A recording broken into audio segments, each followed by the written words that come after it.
The fluorescent lights hummed quietly in the underground parking garage that cold Tuesday evening. Robert Chun, a Navy veteran turned mechanic, was finishing his shift. At 38, he worked long hours to provide for his 5-year-old daughter, Lily. She sat nearby on an overturned crate, humming as she hugged her teddy bear, waiting patiently for her dad to go home.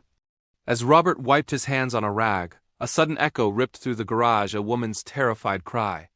Then men's aggressive voices followed.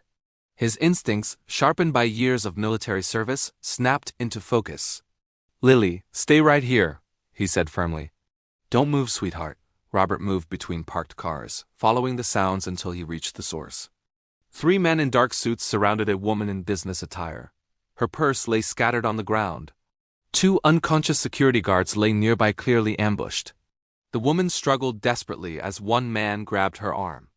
"The money transfers today, sweetheart, or this gets worse," he threatened. Robert stepped forward. "Gentlemen," he said calmly, "I think the lady wants you to leave." The men turned toward him with irritation. "Walk away, mechanic." "It's none of your business. Actually, it is," Robert replied, stepping closer. "This is my workplace." The first man lunged. Robert sidestepped, using the attacker's momentum to slam him into a pillar. The second tried cautiously, but Robert's reflexes were faster. A quick block, a powerful strike, and the man collapsed.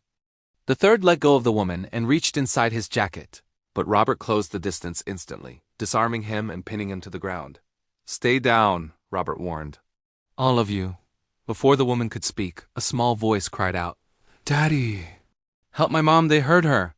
Lily had run out despite his warning. Tears streamed down her face as she rushed toward the woman and wrapped her arms around her. "Don't cry, Mom. Daddy saved you." The woman, shaking but alive, looked at the child with surprise, then at Robert with dawning understanding. She knelt and gently held the little girl, touched by the innocence and misplaced fear. Robert secured the men with zip ties and contacted security. Only then did the woman speak. "I'm Victoria Hartwell," she said softly. "Thank you. You saved my life."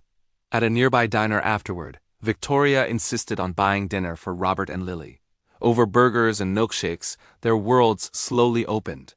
Robert shared that he was a former Navy SEAL who lost his wife 3 years earlier. He worked at the garage because it allowed him to care for Lily. Victoria revealed she was the CEO of Hartwell Industries, successful, admired, and painfully lonely.